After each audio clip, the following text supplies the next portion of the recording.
Bem-vindos à segunda sessão de capacitação no âmbito do Programa de Capacitação de Infraestruturas Tecnológicas. Desejamos-lhe uma boa sessão.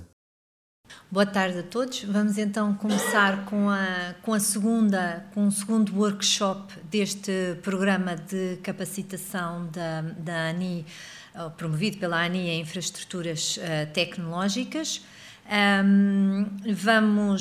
Neste segundo workshop, vamos focar a nossa atenção no mapeamento de tecnologias ou no scouting de tecnologias e a aferição do seu potencial de proteção. A forma como está estruturado, portanto, vamos ter uma sessão teórica de 2 horas, seguida de um intervalo de 10 minutos, e depois faremos uma componente prática com uma interação convosco. Relativamente à parte teórica, o que pedimos é que as perguntas sejam efetivamente colocadas só no final da sessão teórica. Vamos então começar. Um pouco só uma breve apresentação de quem eu sou e da experiência que tenho em termos de propriedade industrial. No primeiro workshop foi referido, portanto vou avançar. Portanto, dentro dos temas onde nos vamos focar neste segundo workshop, estes vão ser, ao fim e ao cabo, este é o índice de temas que vamos seguir. Vamos começar por falar no mapeamento tecnológico ou no scouting tecnológico, como também o levantamento, quer dizer, todos estes termos são termos utilizados quando falamos desta procura de identificar tecnologias que possam existir e que sejam estratégicas, identificar precisamente as que eventualmente são mais estratégicas e é onde queremos apostar. Relativamente à proteção, referir os fatores relevantes para a proteção e gestão da PI, quer sejam eles legais, da tecnologia e de recursos humanos também, e depois então a componente prática. Avançando então para a questão do scouting tecnológico, aqui toda a gente fala do scouting em termos desportivos, não é? Scouting desportivo é quando há sempre os que estão a ver a performance dos jogadores para depois ver a quem é que querem contratar e quem é que acham que vai ser a próxima aposta e vai ser o próximo Ronaldo no futebol e nos outros desportos. Portanto, o scouting é muito associado nesse contexto.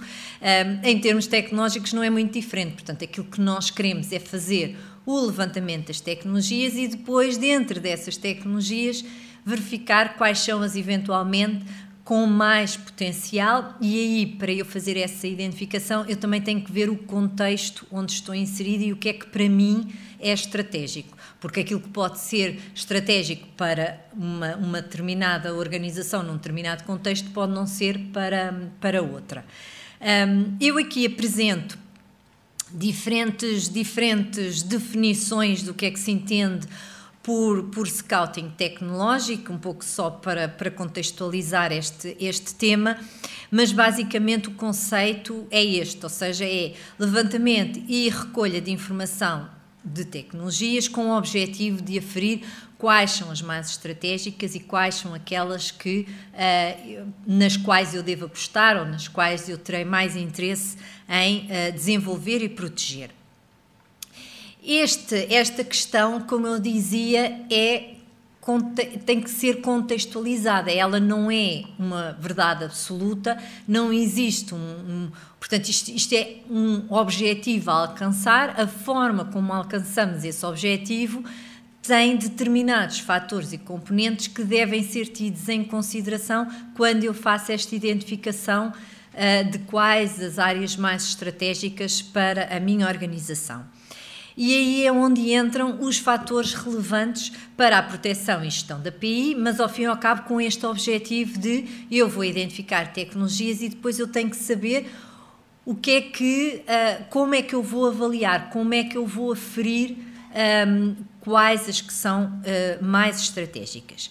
E os fatores, se nós pudermos organizar, e há diferentes organizações, e portanto isto é um bocadinho uma proposta para também nós conseguirmos sistematizar um bocadinho mais as ideias e arrumar essas ideias e de alguma forma ajudar neste processo, nós temos 3 pilares fundamentais que é preciso analisar e é preciso verificar quando estou a fazer este scouting tecnológico. Um primeiro pilar é o aspecto legal. E este aspecto legal tem a ver com aspectos legais diretamente relacionados com a API que eu estou a criar e como é que eu a desenvolvo, e isto é aquela questão que nós dizíamos há pouco, que era aquele conceito base quando eu falo de propriedade industrial e que muitas vezes, além da confidencialidade e da proteção, é um pilar extremamente importante, principalmente quando eu depois quero definir o que é estratégico e o que não é estratégico dentro da minha organização.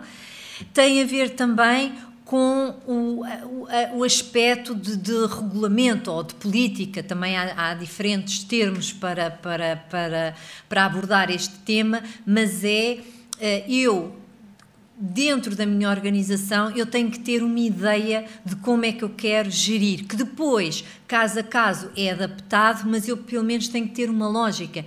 Eu, dentro da minha organização, dentro das tecnologias, eu apoio tecnologias até que etapa, ou eu tenho competências de as proteger até que etapa, tendo em consideração essa minha competência, quais são as áreas que eu acho que para mim me vão dar mais retorno, eu consigo ou não entrar em determinadas áreas, porque toda a gente percebe que as áreas tecnológicas têm diferentes dificuldades em termos de investimento, precisamente logo à partida, pela quantidade e pelo volume de investimento que umas necessitam em detrimento de outras. Portanto, este aspecto legal de eu ter estruturado o framework, digamos assim, fala-se um bocadinho o framework de como é que eu vou lidar com as questões da API, vai-me definir também muito bem quais as áreas em que eu vou apostar e como é que eu vou estrategicamente lidar com a API que é criada no âmbito dessas áreas que eu considero estratégicas. Depois temos o pilar da tecnologia. Obviamente este é um dos pilares fundamentais. Sem que haja uma estratégia de tecnologia e o conhecimento que existe em termos de tecnologia em determinadas áreas, eu dificilmente vou tomar escolhas acertadas, ou eu vou conseguir perceber o que é que, em termos da tecnologia, onde é que eu posso apostar ou não apostar. Isto está muito ligado também à criação e proteção da API e obviamente que aqui acaba por ser um dos pilares fundamentais também quando eu estou a fazer o scouting tecnológico. E por outro lado os recursos humanos, que é as competências que eu necessito de ter para desenvolver determinadas áreas. A minha área tecnológica posso identificá-la como sendo uma determinada e ver se eu tenho competências para empreender em projetos nesta área de uma forma isolada, se eu preciso de colaborar e essa colaboração estar mais ou menos, pelo menos definida, ou eu saber quais são os parceiros que eu posso contar com eles. Basicamente é um bocadinho em termos de recursos humanos, e falando de recursos humanos, é as equipas necessárias para desenvolver os projetos, é um pouco definir essas equipas e com o que é que conto. Se eu necessitar deste tipo de... Porque a minha área muitas vezes precisa de uma área complementar ou de uma skill, uma competência complementar, onde é que eu a vou buscar e fazer essa identificação. E aqui nos recursos humanos inclui também a formação, porque é absolutamente vital que as equipas que estão neste tipo de projetos percebam o objetivo e o target que se quer alcançar. Ou seja, muitas vezes, e nós temos isso, não é pouco frequente, dentro da nossa experiência, acontecerem determinados problemas ou determinados constrangimentos ou dano, inclusivamente, para a estratégia, porque as pessoas, pura e simplesmente, não entendem. Quer dizer, são investigadores e aqui as equipas são equipas de investigadores, são cientistas e, portanto, estão muito focados.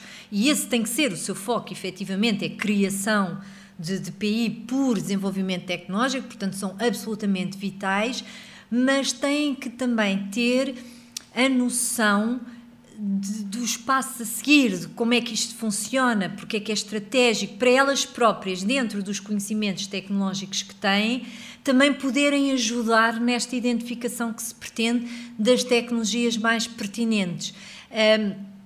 E ao fim e ao cabo não só ajudar nessa identificação, mas também ter aquela perspectiva do vale a pena, não vale a pena, e dar o seu próprio input, porque se a tecnologia é tão basilar e tão central nisto tudo, sem ela basicamente não há nada, não é? Tudo o resto é um bocadinho contexto e enquadramento.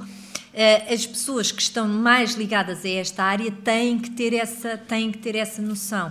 Não é pouco frequente que hajam as divulgações, as divulgações antecipadas de determinada tecnologia que depois comprometem estratégias.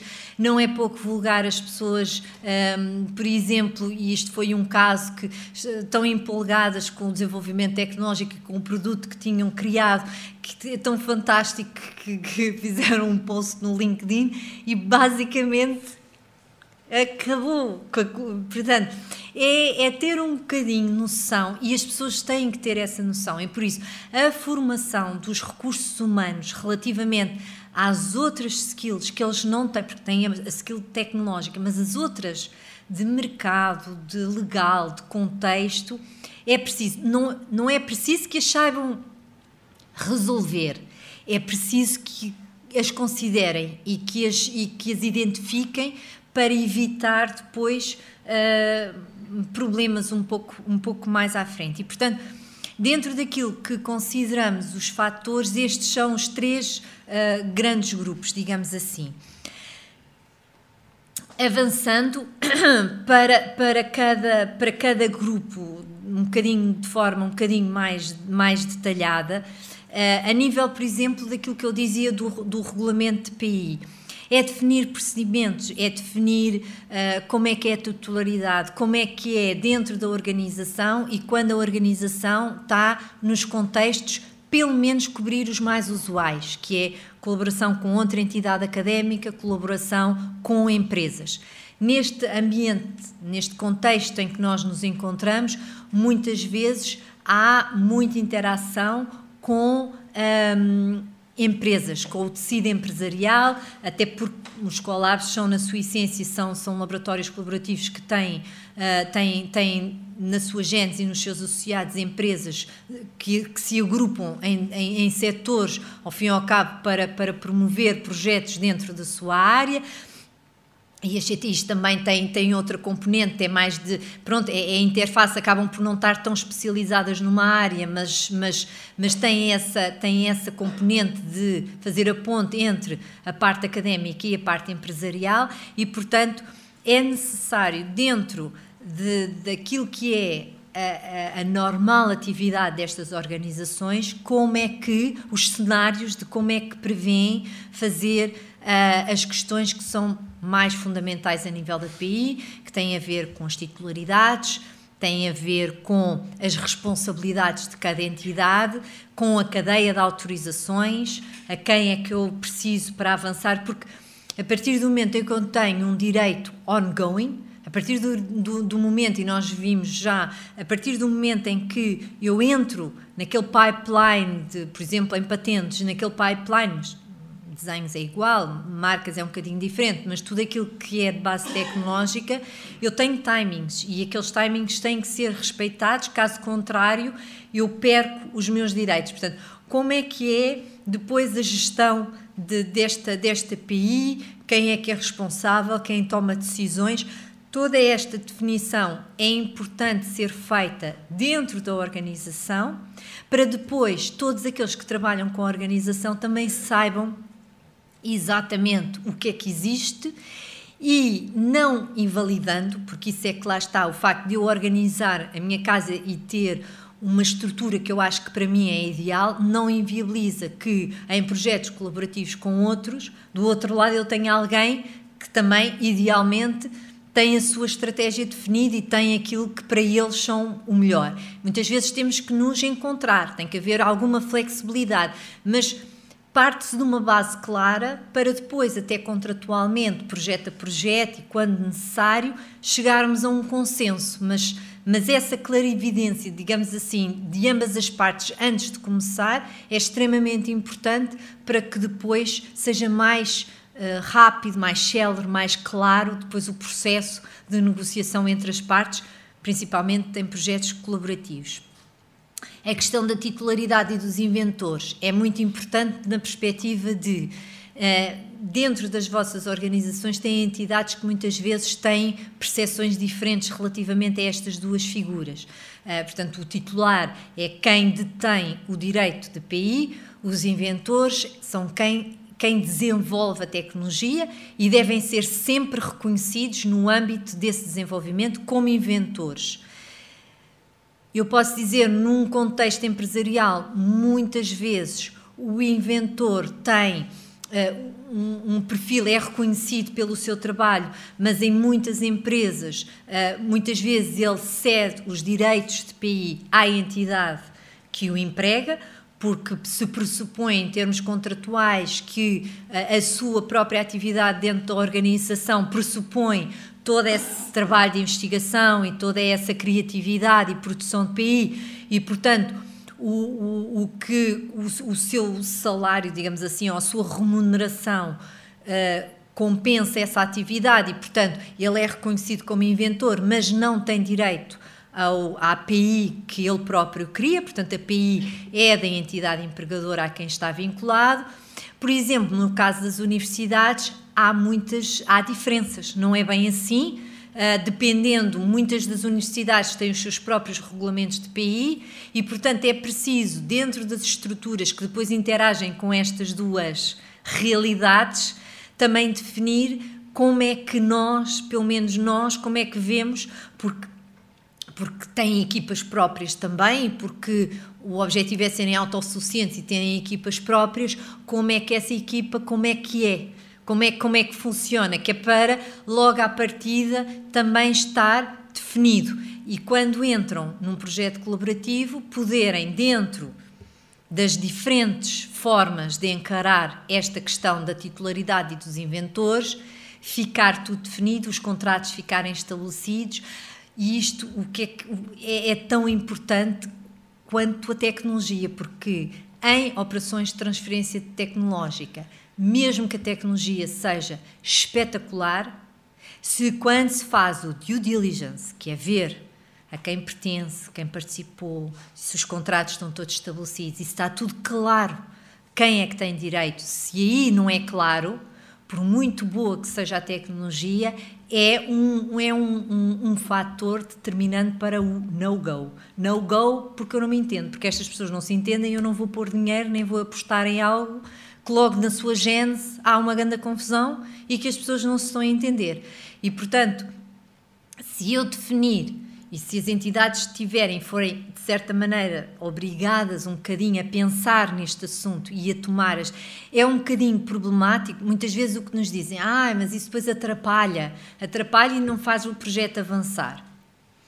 Tentar sempre manter claro e simples, mas que é preciso discutir, porque se não for naquele momento, depois mais à frente pode ter consequências bastante prejudiciais para o projeto e, portanto, ter esta noção é muito importante.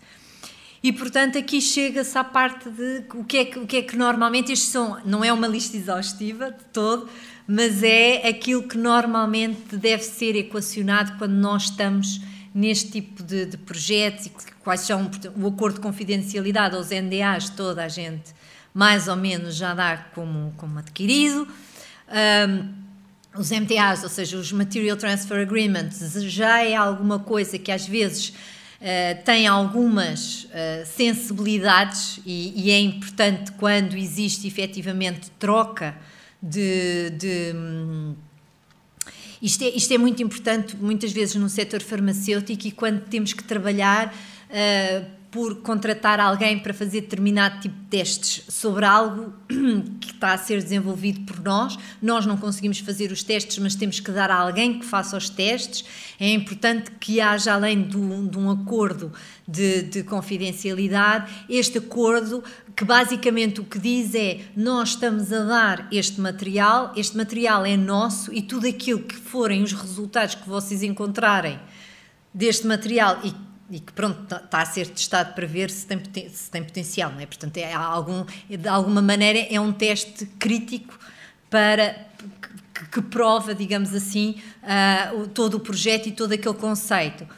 Tudo aquilo que advém é nosso e, portanto, ficar claro que não há qualquer tipo, não há utilização depois deste material, é tão interessante e eu gostaria de fazer para outras coisas, etc., no go. Portanto, é um bocado, ou então, se sim, porque lá está, tudo o que é legal e acordos, tudo é possível, desde que ambas as partes achem que é um bom negócio. Portanto, eu também estou a dizer no go, pode até ser um go, mas então tem que ter compensações, tem que se ver como, tem que se ver porquê e portanto, tem que se entrar em negociação. Intercâmbio de colaboradores, estudantes, estagiários, super importante por causa das titularidades e por causa da formação, de como as pessoas se devem comportar e como é que devem, ao fim e ao cabo, estar dentro de uma equipa de investigação.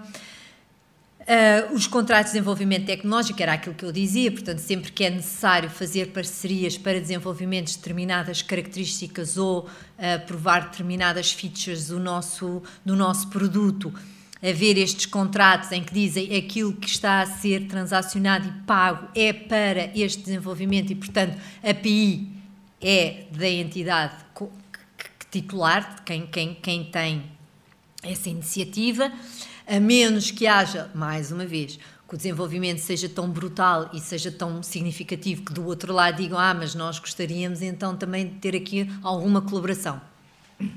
Tudo bem, fazemos essa colaboração, fica claro, porque no due diligence não há problema que existam diferentes entidades, não há problema, claro que quanto mais simples melhor, mas não há problema que existam. O problema é quando não é claro, são os hiatos legais é que são um problema, porque se existirem 5, mas todas as 5 estão todas claras, têm contratos, sabem exatamente o seu papel, sabem exatamente os seus direitos, do outro lado eles só têm que avaliar se vale a pena ou não, mas até a organização, e essa organização é positiva, não é problemático. Problemático é quando é não sei, agora é preciso os inventores cederem os seus direitos porque nós precisamos de saber quem é o titular e que não apareçam inventores a reclamar direitos sobre esta API. Mas os inventores já não trabalham aqui, já estão whatever, e é preciso ir atrás deles e é preciso fazer os contratos nessa altura. E depois há alguns, se assim o entenderem, dizem: não, mas eu não concordo muito bem, porque eu afinal tenho direitos, porque eu, quando estive aí eu tinha alguns direitos e eu agora também quero, porque... e a postura de tratar disto no início é que toda a gente tem a mesma informação. É um projeto, não se sabe se vai dar bem, se vai dar mal. E, portanto, as decisões que se tomam são realmente as mais equilibradas, porque a partir do momento em que as coisas estão ongoing, já há resultados. Quanto mais interessante é o projeto, mais gente se levanta a querer reclamar direitos sobre ele. É certinho. Portanto, a questão aqui é acautelar essa situação a priori.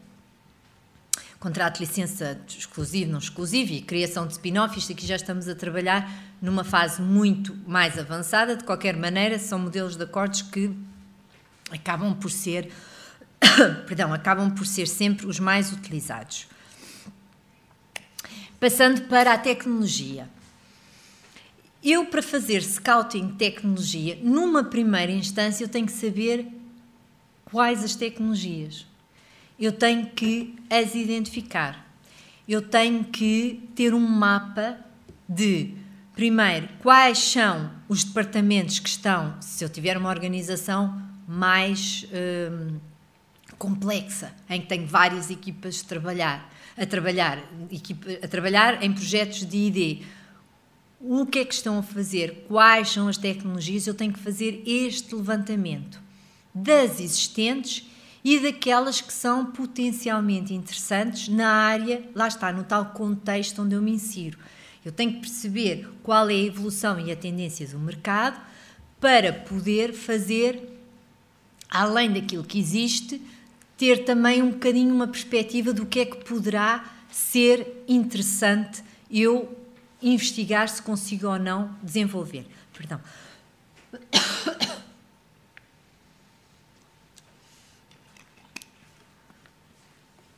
E depois, aquilo que eu vou, quando faço esse levantamento, aquilo que eu vou necessitar de fazer eu preciso primeiro de fazer o levantamento de tecnologias e depois, dentro dessas tecnologias, eu tenho que ir compilando informação. Eu tenho que saber, e aí é a relação com as equipas de investigação, que muitas vezes fazem esse papel, fazem essas análises e muitas, por exemplo, as pesquisas ao estado da técnica que nós já falámos, nas pesquisas ao estado da técnica, muitas equipas de investigação já fazem essas pesquisas, já sabem mais ou menos o seu posicionamento. Se não sabem, é algo que é importante, já vimos que é importante fazer e agora vamos reforçar a importância dessa análise daquilo que existe no estado da técnica.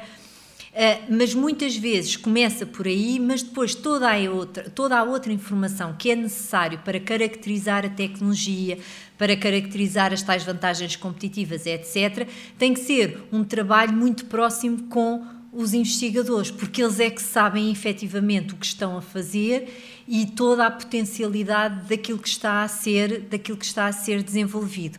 Portanto, e nós já vamos ver em detalhe como é que se utilizam estes Technology Screening Forms. Eles começam, lá está, é um exemplo que nós da nossa experiência temos como modelo. Obviamente é completamente adaptado, existem várias adaptações que todos podem usar dentro daquilo que consideram os fatores mais pertinentes, mas estes e da forma como são concebidos ou como nós os vemos, são documentos que fazem o pontapé de saída, que ao princípio podem ter campos em vazio porque não se sabe, porque é preciso o projeto decorrer para depois ter mais e vão sendo preenchidos à medida que eu vou avançando com o meu projeto de ID, mas pelo menos eles servem para começar a fazer o perfil e a fazer o dossiê, aquilo que se chama o dossiê de cada tecnologia. Cada tecnologia, ao ser identificada, deve ter informação, deve-se conseguir construir informação, porque depois é com base nessa informação que nós vamos conseguir fazer aquelas ofertas tecnológicas e ter aquela ideia muito clara de como é que eu vou fazer o pitch da tecnologia no final.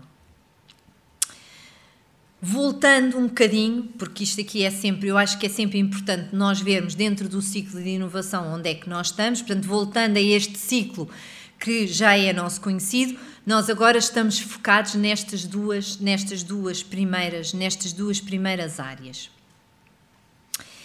E, portanto, ao realizar o levantamento das tecnologias e ao ter esta atividade de tentar procurar quais são as mais estratégicas daquelas que eventualmente posso não estar tão adaptada ou podem não estar tão adaptadas à minha organização, eu preciso de identificar para cada uma das tecnologias quais são as necessidades e quais são os problemas que elas vão resolver, ter uma ideia de quem ou quais os segmentos, mesmo que seja muito incipiente, mesmo que seja muito inicial, mas pelo menos ter uma ideia em que segmentos é que vai fazer sentido eu entrar com elas. Mais uma vez, a equipa necessária para desenvolver esses projetos e, de alguma maneira, dentro das áreas tecnológicas e estratégicas das organizações, ver quais são aquelas que são mais, que eu posso priorizar. E aí posso priorizar ou porque a área é uma área que toda a gente está, é muito atual, toda a gente está a um grande momento relativamente a essa área, ou porque eu consigo chegar a TRLs, portanto a maturidades mais elevadas e, portanto, eu consigo chegar mais além e tornar essa tecnologia mais interessante para depois os players de mercado poderem ter interesse e poderem mais facilmente olhar para elas. E, portanto, porque é que eu preciso de tudo isto, e o levantamento e aqueles technology forums são importantes, e já vamos ver como é que eles funcionam. Porque é que são tão importantes? Porque o scouting é time consuming, ou seja, demora tempo, e eu preciso, quanto mais informação eu for ganhando em cada iteração, eu vou otimizando o tempo que eu estou a despender para fazer esta identificação. É muito pior eu nada saber sobre a tecnologia e depois no final eu ter que fazer uma avaliação ou ter que fazer já tenho um determinado TRL, estou à procura de parceiros e ter que ir atrás e fazer o caminho todo de quais foi a equipa, isto foi colaborativo, não foi, ou seja, compilar toda a informação demora bastante tempo. Portanto, é melhor ir fazendo à medida que vou desenvolvendo e trabalhando com as equipas, pedindo esse feedback, do que ser tudo uma assentada, até porque demora tempo e eu tenho que ter foco, de alguma maneira eu tenho que ter foco, eu tenho que priorizar, porque eu não posso ir a todas as áreas, nem tudo pode ser interessante. Portanto, de alguma maneira eu tenho que esquematizar o que é depois importante para eu tomar as minhas decisões. Este é um exemplo do tal formulário, e eu vou passar mais ou menos rapidamente sobre ele para nós irmos aferindo, digamos assim, os vários aspectos que para nós, pelo menos da nossa experiência, são importantes. Portanto, isto ao fim e ao cabo, é uma primeira folha, é a identificação da tecnologia ou do projeto tecnológico. A primeira parte é o perfil do projeto. O que é importante aferir aqui? É um pouco as equipas. E se eu estou a trabalhar, se isto é um projeto interno, se é um projeto em colaboração, quem é que está envolvido no âmbito deste projeto. Eu começo a identificar as pessoas envolvidas. Ao identificar as pessoas envolvidas, eu começo a identificar o tipo de filiação que têm, a quem, se for colaborativo, se eu estou a trabalhar com diferentes entidades, eu preciso saber qual é a filiação daqueles meus investigadores e que obrigações eles têm ou não têm perante essas entidades para as quais trabalham ou têm pelo menos contratos de vínculo. E que eventos levaram à realização deste projeto? Isto é importante na perspectiva de nós sabermos se estamos a falar de algo que foi é algo que vem do próprio mercado, ou seja, é alguém que trabalha connosco dentro da nossa área e nos diz isto é uma carência e portanto eu acho que é algo que nós poderíamos trabalhar, porque aí esses projetos têm logo um foco à partida ou têm logo ali um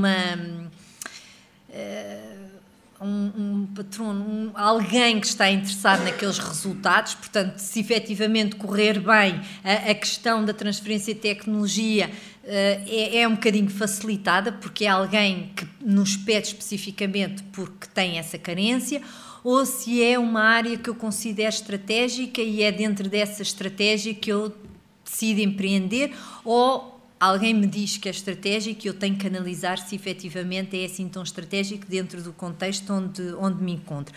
Não é tanto, nós sabemos, em termos de algumas organizações, nós não podemos escolher, os collabs estão sempre muito mais orientados para determinados setores e áreas, portanto, à partida, a área de atuação já está mais definida. Mas existem outras organizações que não há esta definição, as tecnologias não têm logo à partida um alvo específico, elas podem ser várias dependendo de onde surge esse projeto, e portanto nesse caso o que temos que aferir são outros critérios para poder avaliar a sua pertinência e se efetivamente podem estar ou não priorizadas de alguma forma, e também para nós é priorizar e saber quais são as necessidades naquele momento que são necessárias. Eles já estão mais ou menos avançados e o que precisam é de identificação de parceiros para o próximo passo. Estão ainda numa fase de constituição de equipe e, portanto, o que nós precisamos é mais um apoio legal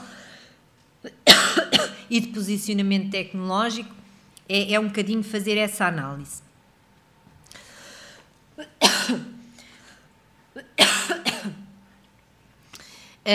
Perfil tecnológico. Identificar, e aqui começa a identificação da tecnologia. Quando o projeto está a começar, pode ser mais abrangente, menos definido. Os campos são campos que ao fim e ao cabo, é uma descrição breve do que é pretendido. Pode, numa fase inicial, ser só o wishful thinking. O que é que nós pretendemos fazer? À medida que vamos avançando, começamos a concretizar a ideia e começamos a reunir informação que suporta esse mesmo desenvolvimento. Qual é a área tecnológica? A nível de tecnologia, como é que nós a classificamos? Porque isto ajuda depois numa definição de qual será a modalidade de proteção mais adequada para aquele projeto. Palavras-chave muito importantes para fazermos a pesquisa ao estado da técnica e podermos começar a reunir informação para começar a perceber o posicionamento e começar a perceber o contexto da área e quais os desenvolvimentos dessa área. Previous references, ou seja, se existe já um trabalho feito de análise de estado da técnica pelos inventores, então que nos transmitam, pode não haver e fica em branco. Estes formulários são um pouco para serem preenchidos no estágio em que está o projeto, com a informação que existe naquele momento. Barreiras ao desenvolvimento do projeto ou à entrada daquele produto no mercado. Uma análise do TRL, isto é muito importante porque é uma sistematização que é uniforme e universal e toda a gente trabalha a partir do momento em que foi desenvolvido. Isto foi desenvolvido pela NASA e depois ainda há uma que é mesmo para, eu agora não me recordo, que era para a área farmacêutica, mas eles são semelhantes, mas a partir do momento em que foram criados, toda a gente usa e toda a gente sabe o que é que são e como é que são e percebe exatamente. Existem inclusivamente questionários em cada uma das etapas em que eu tenho que dizer sim às questões colocadas para poder dizer que realmente ultrapassei aquele TRL. Portanto, já é uma ferramenta muito, muito útil, digamos assim, quando estamos a avaliar e a caracterizar a tecnologia. Technological Area Assessment, lá está, é tudo o que tem a ver com a parte competitiva, com soluções competitivas de mercado. Isto aqui exige já, não é um projeto que está no seu início, é um projeto que já tem resultados, é um projeto que já está mais definido o seu âmbito de tecnologia e aí eu, a partir do momento em que tenho esse âmbito, eu posso começar a fazer comparações porque eu já sei melhor qual é o produto em que ele pode resultar. Eu posso começar a fazer uma análise de quais são as soluções que já existem e fazer as tais comparações de se eu continuo com a vantagem que acho que tinha, se não tenho, como é que é a nível da concorrência e dessa atividade. Os concorrentes e depois a parte legal, lá está, mais uma vez, que é quem são a equipa, se é interna, se é externo, os contratos. Aqui é, ao fim e ao cabo, pegando naquela primeira parte do profile do projeto, é a consubstanciação. Nestes formulários, sempre que nós falamos de existem referências, existem, então temos que as citar e o ideal é tê-las para analisar efetivamente o que é que elas dizem e o que é que elas não dizem. Se há contratos, ok, então ter esses contratos. Ter os contratos e saber se já estão todos dentro daquela estrutura de equipa, se realmente tudo está cautelado e se eu tenho as assinaturas de toda a gente. É quase uma checklist que eu vou preenchendo à medida que vou criando o perfil da minha tecnologia e o meu dossiê de tecnologia. É onde eu vou, a seguir, pondo tudo aquilo que depois são artigos que são relevantes na área e que os meus investigadores dizem que é estado da técnica e que foi fundamental para desenvolver. Porquê? porque quando se fala em proteção de PI, e agora numa perspectiva de quem executa esses trabalhos de redação de patente, etc., para um técnico de patentes, é muito diferente alguém vir e dizer: olha, é o que nós queremos, é isto e aquilo, e fazer este e este resultado, e tivemos resultados bons. Ou ter uma estruturação, ter um documento feito, o que é, o que é que existe, um enquadramento. Isso é extremamente importante e ajuda muito depois na própria elaboração do documento de patente, se patente for a modalidade que nós vamos utilizar. Portanto, estes dossiês são importantes, é quase como uma checklist, e é importante começarem a ser organizados e feitos para que depois seja mais fácil depois as etapas, quer a etapa de proteção, quer depois a etapa da transferência de tecnologia. Focando ainda na tecnologia, eu tenho falado de vezes sem conta das pesquisas ao estado da técnica e porque é que é tão importante ver o que é que os outros estão a fazer. E isto parece bom senso. Parece bom senso. É algo que toda a gente entende que efetivamente faz todo o sentido. A questão é que o que nós queremos evitar é projetos de investigação redundantes, e estes valores são reais. 300 mil pedidos de patente são recusados anualmente por falta de novidade.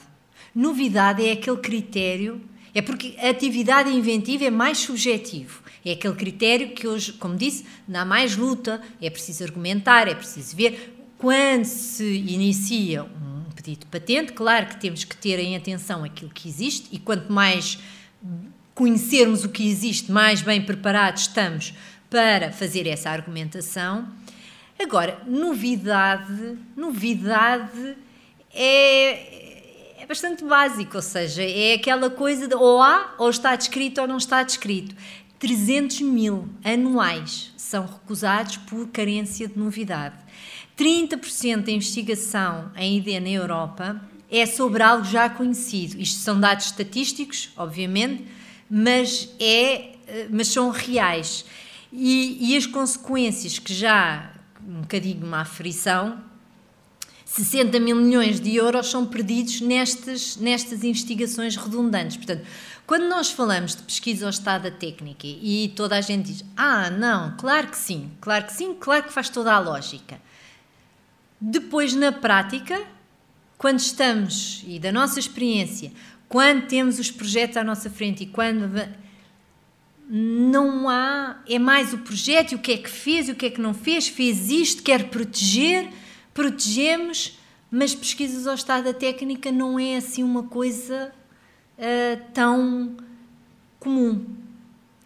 E nós, por exemplo, que fazemos redação de pedidos de patente e temos essa pergunta em cima da mesa: quer fazer, não quer fazer? Claro que se formos nós a fazer, pronto, há sempre, quem faz tem sempre um investimento. E uma pesquisa ao estado da técnica são sempre umas horas que se perdem em bases de dados e fazer pesquisa e keywords e cruzar, etc., para ir buscar os documentos que podem ser relevantes e perceber o que é que pode atentar, entre aspas, contra aquilo que nós estamos a fazer.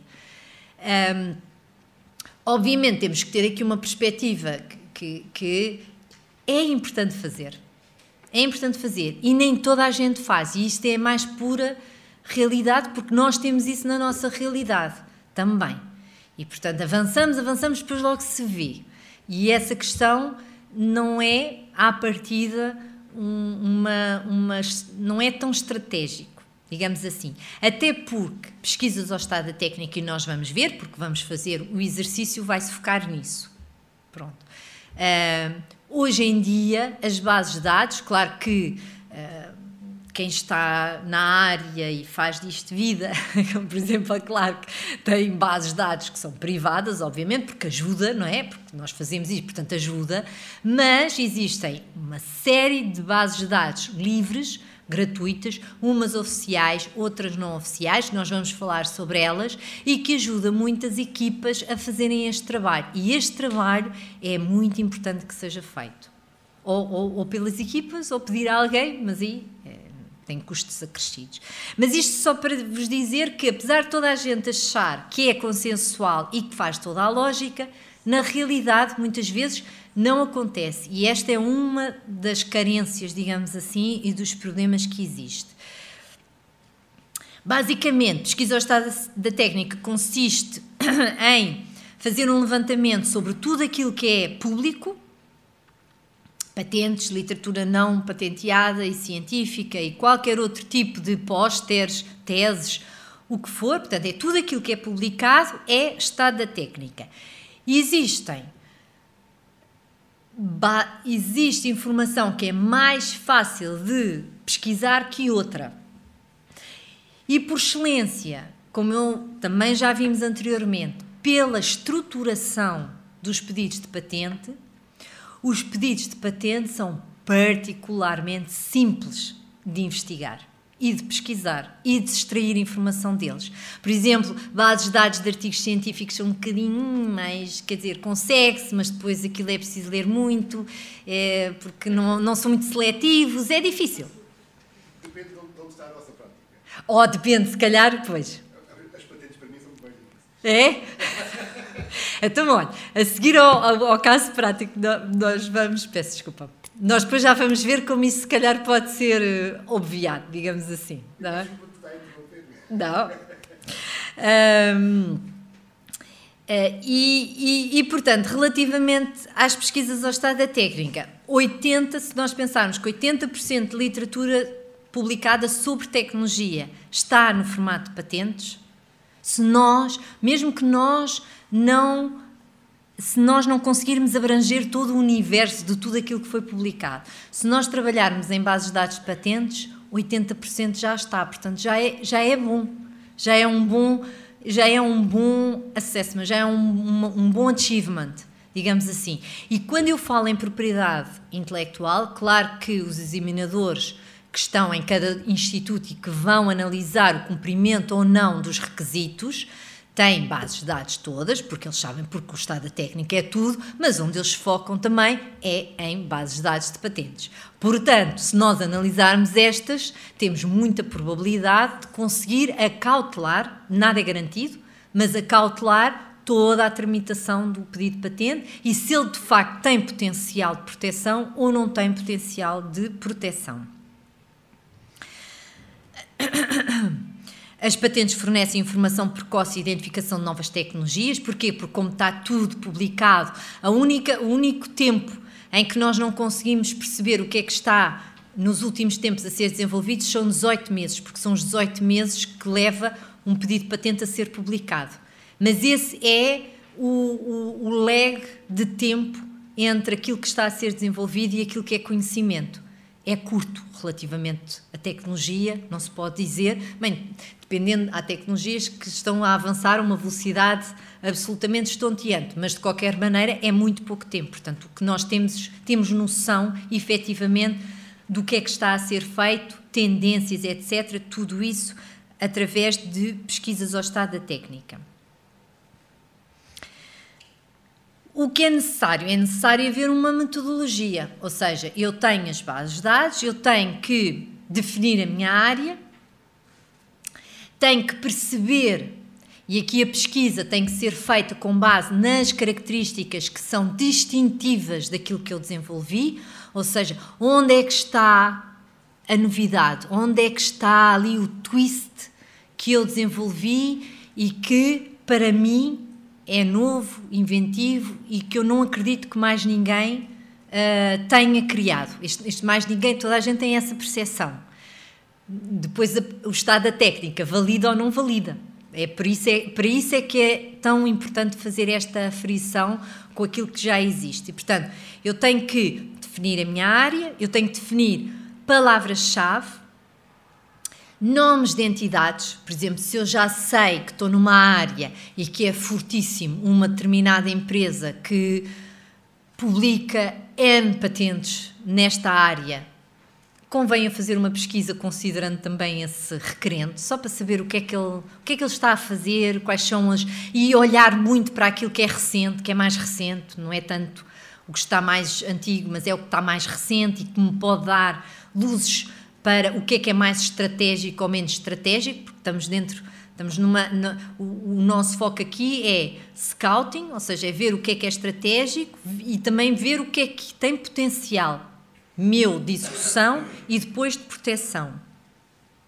Eu depois faço uma pesquisa ao estado da técnica com essa informação que eu selecionei. Tem que ter o duro trabalho de analisar os resultados e verificar quais são os que são mais próximos, aqueles que efetivamente podem ou não estar muito próximos e ver qual é o grau de sobreposição, se é leve e, portanto, ok, eu já sei que aquilo eu não posso proteger porque já há divulgação, mas mesmo assim eu ainda tenho bastante dentro do meu projeto e, portanto, tem toda a pertinência e tem todo o potencial de proteção, ou se eu já tenho, entre as patentes que eu encontro, umas por um lado, outras por outra, eu já começo a estar muito restringido, muito limitado. E uma das coisas que nós temos também que perceber, e isto está diretamente ligado ao valor, é o que eu estou, quando faço um determinado desenvolvimento e quero proteger, se eu estiver a falar de uma superfície, que é a minha área tecnológica, em que eu tenho os diferentes players com fronteiras, que as fronteiras são as claims dos seus pedidos de patente, não é? As fronteiras do género. Para cá desta fronteira é meu. Portanto, eles vão se posicionando naquele mapa que eu tenho da área tecnológica. O que eu estou à procura é do meu lugar, é daquilo que não está protegido por ninguém e que eu vou lá colocar as minhas fronteiras, que são as reivindicações do meu pedido de patente. E a questão aqui é que esta área tem que ser interessante. Ou seja, em última instância, eu posso ter um pedido de patente que é tão específico, e a especificidade é eu estar a reduzir, porque aqui eu piso já este direito que já existe, aqui eu piso este, então eu reduzo. Aqui não sei, eu reduzo, vou reduzindo, tenho muita especificidade, eu até posso ter um pedido de patente que protege o parafuso da máquina. Pode ser o parafuso, bem, ou é um grande parafuso e é um parafuso que faz toda a diferença para aquela máquina, ou então em termos de valor pode não ser assim muito interessante. Portanto, eu também tenho que ir aferindo relativamente, não é pelo facto de eu ter uma patente que eu tenho valor, não é, porque eu posso ter uma patente que se não está adequada ao mercado, não tenho ninguém que vá ter interesse naquela tecnologia. Ou então é tão específica, que também ir investir, ir comprar, ou aquilo é muito, muito específico, mas realmente é uma coisa absolutamente fantástica, ou então o interesse vai, à medida que eu vou limitando, o interesse também se vai reduzindo. É como o mapa do mundo, não é? Se eu tiver uma abrangência grande, eu tenho mais valor, porque eu tenho mais mercados, eu abranjo mais mercados, eu posso ter retorno em mais sítios. À medida que eu vou limitando os mercados, o meu pedido ou a minha patente vai tendo menos interesse. Por exemplo, é perceptível se eu disser, tenho exatamente a mesma tecnologia. Se eu estiver protegida em Portugal, apenas em Portugal, porque nós já dissemos que muitas vezes na estratégia de PI tem que se tomar decisões antecipadas porque há a questão da novidade e, portanto, eu em determinadas alturas eu tenho que definir dentro de uma estratégia, que eu não sei se funciona ou não, mas eu tenho que definir essa estratégia, não é? Portanto, se eu tiver uma proteção no território português que são 10 milhões, no máximo dos máximos eu consigo comercializar no mercado 10 milhões e o meu retorno é associado a uma percentagem desse mercado de 10 milhões. É eventualmente menos interessante se eu, por exemplo, tiver a mesma tecnologia protegida na região, em vários países da região da patente europeia, se eu tiver nos Estados Unidos, logo o mercado dos Estados Unidos é brutal. Eles sim, podem às vezes ter patentes nacionais e que são só nacionais porque são tantos que normalmente compensa. Mas territórios mais pequeninos não, e portanto aqui, no caso tecnológico e de abrangência tecnológica, também se eu tenho uma limitação muito espartilhada da minha tecnologia, também até certo ponto eu tenho que perceber se realmente eu tenho ali algum valor ou não. E, portanto, a filtragem dos documentos relevantes na área é importante para eu fazer esse assessment. E depois é o tratamento, portanto, é resumir, é perceber, é encontrar. Eu também, inclusivamente, e aqui no tratamento, aí depende. Eu posso fazer tratamentos se utilizar. Não há muitas bases de dados públicas que façam este tratamento estatístico, digamos assim. São mais as privadas que o fazem. Mas, de qualquer maneira, se eu tiver, há certos tratamentos estatísticos que também, quem está já com aquele pool de documentos também pode fazer, não são assim tão complexos de fazer. Perdão. Bases de dados, as oficiais e gratuitas. Nós temos a nossa, temos a espanhola, temos a dos Estados Unidos e temos normalmente todos os países e territórios têm as suas bases de dados, em que é possível fazer pesquisa. Existe a SpaceNet, que é a base de dados regional e quase internacional, porque também a SpaceNet é uma das mais utilizadas pela abrangência de onde ele vai buscar, porque estas bases de dados regionais e internacionais, elas têm depósitos próprios, mas elas também vão buscar aquilo que outras bases de dados têm publicados e reúnem a informação nelas próprias. Portanto, são muito interessantes, quer a SpaceNet, quer a PatentScope. Muitas vezes utilizamos a SpaceNet porque, não sei, se calhar também isto lá está, é vicissitudes da utilização, mas acaba por ser, tem a pesquisa avançada e acaba por ser mais simples de eu conseguir, porque é assim, se eu fizer uma pesquisa e me sair 10.000 resultados, eu não vou ver 10.000 resultados. Portanto, eu tenho que ter alguns critérios, e os critérios é para eu ter um pool em que eu encontro os melhores, mas que eu consiga analisar, porque senão, caso contrário, às tantas também já não compensa, não é? Isto é um equilíbrio entre fazer uma pesquisa detalhada e também tempo para o fazer. E depois temos bases de dados não oficiais gratuitas. A Google Patents cada vez mais está a ser utilizada e é bastante fácil de utilizar. E depois existem as outras duas, pessoalmente, num stand, não me dizem muito, mas pronto, mas elas existem. E depois as bases de dados privadas, a Clarivate, que era a antiga Thomson Innovation, espetacular, a PatBase e depois as outras bases de dados como exemplos, e acredito, não é uma lista exaustiva, acredito que possam existir outras. Estas são só os exemplos do tipo. Isto também é um bocadinho para dar a tipologia. Portanto, entre as oficiais gratuitas e as não oficiais gratuitas, principalmente a Google Patents, já há muita pesquisa que se pode fazer em patentes.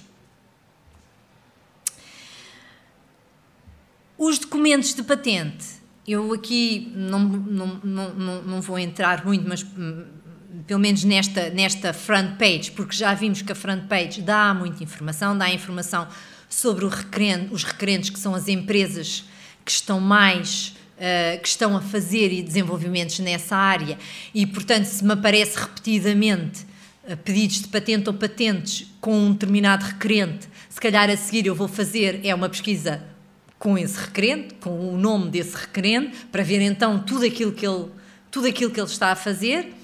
Pode ser interessante esta abordagem. Tenho a classificação internacional de patentes, que me enquadra e arruma aquela tecnologia em caixinhas para eu ver as aplicações também, porque está muito ligado das características, quais são as características e em que área é que elas se encontram. E o território de duas perspectivas. O território em termos de quem são os principais países de prioridade, que ao fim e ao cabo são quem inventa, e os territórios de extensão, que são onde se protege. Normalmente são os mercados mais interessantes, estatisticamente por aqueles requerentes que têm aqueles pedidos. Entrando um bocadinho na classificação internacional de patentes, porque isto é bastante importante para quem faz pesquisas ao estado da técnica, a ideia é, nós temos as patentes todas arrumadinhas em caixinha, em gavetinhas, são estas gavetas que esta menina está a abrir, e que nos facilitam muito a vida quando fazemos pesquisas.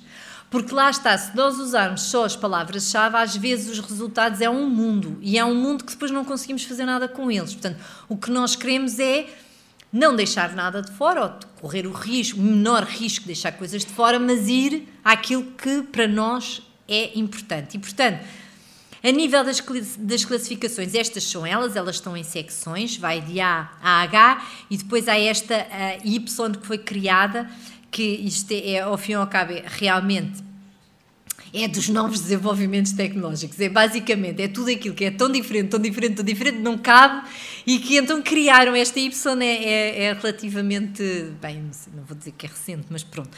Mas foi criada especificamente para, e o título é muito bom, porque é Novos Desenvolvimentos Tecnológicos.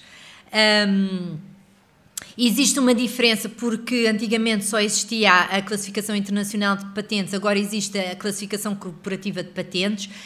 É um rearranjo, não é assim tão diferente, o que tem é mais subgrupos que a classificação internacional que existia, e ajuda a refinar alguma pesquisa utilizando as CPCs em vez da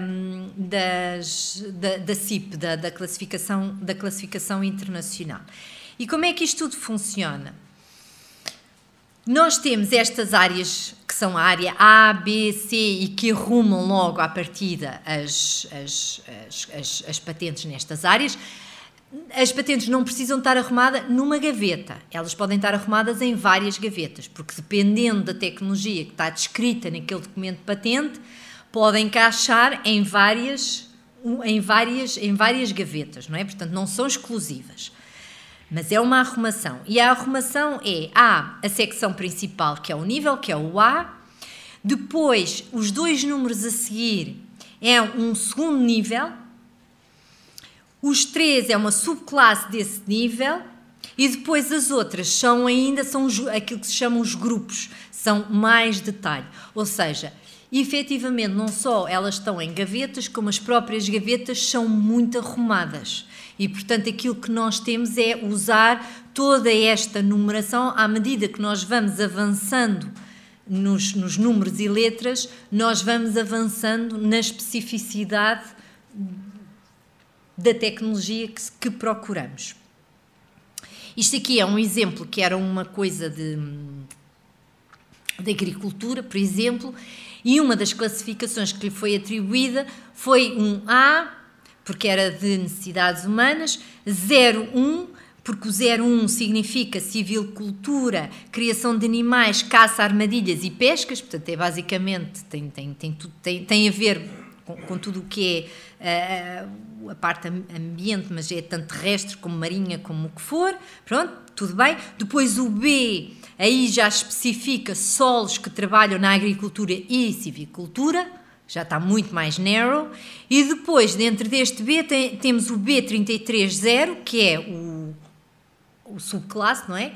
E esta é ferramentas de fresagem ou com ferramentas de acionamento rotativo, e aí já, lá está, especificidade, porque isto realmente é para ser utilizado dessa forma. E dentro do 00 ainda se consegue ir ao 08, que são ferramentas de detalhes, por exemplo, adaptações de transmissões ou engrenagens. Ou seja, isto é a forma como nós conseguimos arrumar e a classificação que os pedidos de patente têm. Eu estou a usar sempre tecnologias que são mais ou menos são mecânicas ou são por uma questão de facilidade, não é? Porque nós somos todos de diferentes áreas e há áreas que, pelo abstrato que são, depois as pessoas que são de outras áreas não conseguem acompanhar. Eu, por exemplo, sou de Química, não percebo nada de eletrónica nem tecnologias de informação, mas também eu trabalho com colegas dessa área, quando veem as de Química também não percebem nada. Portanto, estes são exemplos, são simples, mas elucidam bem o tipo de estrutura que existe. E quando nós temos a aferição do potencial de proteção, ao fim e ao cabo, temos que ter esta recolha de informação, em que vamos identificar, isto é dado por uma base de dados privada, neste caso, porque é a que nós usamos, mas basicamente o que nós queremos no final, mas temos aqui um exercício que pronto, não interessa, mas aqui assim, portanto, é o que eu vou, é o tipo de documentos que depois eu tenho que selecionar e depois eu tenho que aferir, eu tenho que ler para ver se aquilo que eu tenho é patenteável ou não, ou seja, se está descrito, se não está descrito, neste title abstract. Claro que depois, eu para fazer este tipo de trabalho, eu tenho que conseguir fazer uma pesquisa que depois, no final, eu tenha, depois depende da capacidade, não é? Pode ser, eu tenho que ter 10, mas se for de 30 também consigo analisar. Se for, normalmente, tipicamente, quando se vê um resultado mais de 100, é que toda a gente começa a torcer o nariz. Isto é um bocadinho mais. Porquê? Porque é necessário analisar o título e o abstract, mas também ir àquilo que são as fronteiras, e as fronteiras estão definidas pelas reivindicações. Portanto, é um trabalho, é time consuming, mas até certo ponto ajuda muito em eu perceber se eu tenho potencial ou não de proteger. E mesmo que eu não faça o trabalho todo, ajudo quem depois faz o trabalho, que muitas vezes é quem depois faz pedidos de patente e vos ajuda a fazer pedidos de patente. Se nós tivermos, pelo menos, olha, do estado da técnica, não sei se é muito, se é pouco, mas estes são os mais próximos. Está perfeito, porque nós daí conseguimos, já temos um bocadinho, já temos alguma noção. E inclusivamente temos a noção porque podemos usar aquela informação para nós próprios depois fazermos as nossas pesquisas e ajudar a fazer as nossas pesquisas.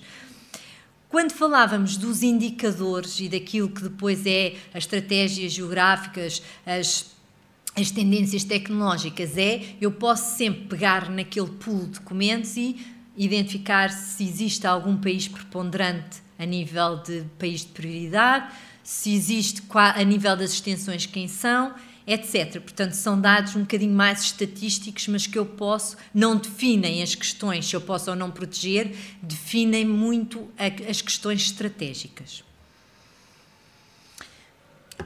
Outro ponto, avançando para o outro ponto disto que nós estávamos a falar, recursos humanos. É importante identificar onde se cria a API, identificar os departamentos que têm mais atividade, as equipas de investigadores, as reuniões e ter uma periodicidade para fazer o levantamento de ou novos projetos ou então verificar o status de projetos ongoing, porque lá está, e eu sei que muitos de vós trabalham, pronto, o alvo são laboratórios colaborativos, são CTIs e, portanto, trabalham com equipas de investigadores e têm também as vossas próprias equipas, algumas, e então é importante perceber sempre em que estágio está o desenvolvimento do projeto, se há alterações a nível da equipa que é necessário serem consideradas e fazer este levantamento que nós falámos há pouco, que é absolutamente vital para depois, quer estratégia de proteção, quer estratégia de PI, como os passos a seguir, não é? Que modalidades usar e onde usar. E, portanto, esta proximidade e o ter os recursos humanos também, ao fim e ao cabo, em sintonia, é fundamental para que se consiga fazer este levantamento. Garantir o conhecimento dos recursos humanos sobre as políticas de PI também é muito importante, lá está, para que as pessoas saibam com o que contam e elas próprias comecem a tomar os passos para ajudar neste processo e sensibilizá-las para a importância. Por exemplo, era aquilo que eu dizia há pouco, pesquisas ao estado da técnica, sim, super interessantes, faz, não. Tem que fazer, é importante fazer e, portanto, sensibilizar para a importância de fazer esse trabalho de casa, digamos assim, que é prévio à investigação. As questões da titularidade, que também são extremamente importantes, digamos assim, num contexto do projeto e para o desenvolvimento desse projeto. E formação. A formação é um dos aspectos mais importantes sempre que eu tenho trabalho em equipa, tenho uma equipa que ao fim e ao cabo, conjuga uma série de competências diferentes. Eu tenho que ter a noção que eu preciso, a todas as pessoas que têm fragilidades das competências que são necessárias, eu tenho que lhes dar essa formação e sensibilizá-las ao fim e ao cabo para aquilo que é o big picture. E, portanto, mais uma vez, eu volto, e é um bocadinho repetitivo, mas é mesmo isto, a titularidade, a confidencialidade, a proteção. Porque muitas vezes, e quando nós falamos a nível de universidades, existe investigação fundamental. A investigação fundamental é absolutamente vital que seja feita, não tem propriamente o objetivo de ser aplicada. Ou seja, efetivamente, essas pessoas que fazem investigação fundamental estão muito à frente, normalmente, de qualquer aplicação que depois possa vir a ser feita naquele momento. Muitas vezes abrem o caminho, fazem investigação fundamental. É fundamental que as universidades tenham esse tipo de investigação e pessoas focadas nesse tipo de investigação.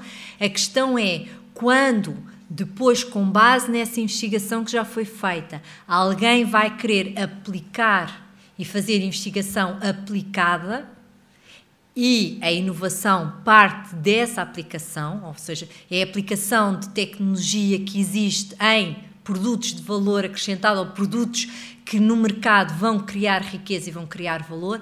Essas pessoas não podem ter a perspectiva só de eu sou um investigador. Tem que ter uma outra componente, tem que ter a componente de eu estou a desenvolver algo que é aplicado. Essa aplicação tem que ser real e eu tenho que perceber que ela é o meu objetivo. E se eu tenho este objetivo e eu faço investigação aplicada, então eu tenho que perceber alguma coisa que seja regras de mercado. E como é que e ajudar quem vai depois querer trabalhar nestes projetos para chegar ao mercado, o que é que eles precisam e o que é que eles não precisam. Também me cabe a mim dar esse passo. E não dizer, muitas vezes, e isto aconteceu mesmo da nossa, pronto, já aqui é um bocadinho a experiência que nós temos, de projetos que às vezes têm resultados muito positivos, com pedidos de patente apresentados e que têm um feedback muito positivo dos examinadores relativamente à novidade e à atividade inventiva, e que depois, quando nós abordamos, então, e agora como é que é? Muitas vezes começa a existir, e num contexto universitário, começa a existir problemas depois de financiamento, não é? Porque tudo isto é preciso haver suporte, e depois dizerem-nos, não, mas nós não temos, nós fizemos, mas nós não temos financiamento. Então, mas e não há ninguém que possa dentro, porque era uma tecnologia, era muito próxima, já estava num TRL bastante avançado, estava num ecossistema de empresas que eventualmente podiam ser, era numa área agrícola também, num ecossistema muito, com bastantes entidades eventualmente interessadas. E quando nós abordámos isso, então, mas não seria bom fazer uma aproximação ao mercado, ver se efetivamente nós podemos trabalhar aqui um bocadinho a tecnologia, pô-la, em vez de estarmos a falar de patentes, e pôr isto, quais são as vantagens, lá está, fazer a tal transformação para ser mais próximo de quem está no mercado e da linguagem que faz, como eu digo, soar as campainhas. Não. Mas nós, compreende, era boa ideia, mas nós somos investigadores e é duro, porque pronto, a pessoa também está dentro desta área, também o objetivo é efetivamente criar esse valor, porque o documento de patente, muitas vezes isto acontece muito, porque as patentes começam a ser dados como KPIs, ou seja, como indicadores de projetos, como resultados obrigatórios, etc. E, portanto, tem que se fazer a patente, porque é obrigatório fazer. Mas a patente é uma ferramenta de mercado. A patente é para eu ter retorno. A sua gênese é essa. Não é... Porque, por exemplo, quando os indicadores eram publicações científicas, esse era um indicador que estava perfeitamente adequado realmente ao contexto onde se faz investigação, que são as universidades, e, portanto, mas também o custo que ele poderia aportar era relativo. Porque se pretende fazer transferência de tecnologia, porque se pretende que as ideias passem para o mercado, começa-se a pôr as patentes como um KPI dos projetos. Às vezes não funciona porque as pessoas cumprem, mas cumprem só para cumprir. Ninguém está... E é isso que preciso um bocadinho mudar, esta mentalidade, porque muitas vezes, com um bocadinho, com esta preparação e preparando a informação de determinada maneira, pode-se fazer esse passo com alguma facilidade. Naquele momento, como nada existia, era começar do zero, pois era difícil colocar aquelas pessoas que diziam, mas nós somos investigadores, não percebemos nada disso. É o tal default a nível da formação, ao fim e ao cabo, da sensibilização e da consciencialização. As patentes são muito caras e aí sim são um custo, e é um custo muito elevado para KPIs de projetos, e muitas vezes o que acontece é que elas são apresentadas, tornam-se públicas, como não há depois nenhuma estratégia, nenhuma perspectiva de comercialização, elas são abandonadas, automaticamente passam a fazer parte do estado da técnica. Qualquer pessoa pode usufruir, não há um direito associado àquela tecnologia, porque ele perde. Ninguém pode proteger, mas não há retorno associado àquele investimento, àquela investigação. E isso é um bocadinho aquilo que aqui é necessário nós tentarmos contrariar, digamos assim, e às vezes com passos que podem ser não tão... Porque muitas vezes podemos dizer, mas isso é super complicado, e não estou a dizer que é fácil, e dependendo dos contextos não tenho essa ilusão, mas tentar pelo menos ter algumas ferramentas que de uma maneira simples consiga ir compondo e caracterizando as tecnologias para poder efetivamente mais simples, mais facilmente, pelo menos tentar, e é aquilo que eu digo, entre o primeiro pedido e a extensão territorial, normalmente um pedido internacional, há alguma cautela porque há desenvolvimentos adicionais que depois convém que estejam confidenciais para não pôr em causa, porque depois são complementos importantes ao pedido como um todo. Mas a partir do momento em que eu passo aqueles 12 meses de prioridade e a minha definição está feita e ao fim e ao cabo toda a tecnologia está explanada naquele pedido de patente, é começar automaticamente a ver com quem posso colaborar, com quem pode estar interessado, começar a preparar mesmo de uma forma, porque para ter a patente eu já tenho alguns resultados, portanto é começar logo nessa fase, porque o ano e meio seguinte até à entrada nas fases em que aí sim os custos são muito elevados, é caro entrar, os países são caros e aí é que disparam os custos, eu tenho esse ano e meio para conseguir pelo menos definir uma estratégia. E se a estratégia for eu vou abandonar porque não tem potencial, que seja, mas que seja uma estratégia que é o resultado dessa análise, não de chegar na altura e eu, afinal não tenho dinheiro e portanto isto vai cair. Que é um bocadinho, estar um bocadinho atrás, ao fim e ao cabo das circunstâncias e tentar antecipar de alguma maneira essas circunstâncias. Este é um bocadinho a palavra-chave aqui. Damos assim por encerrado esta sessão do programa de capacitação de infraestruturas tecnológicas. Agradecemos a vossa participação e contamos convosco nas próximas sessões.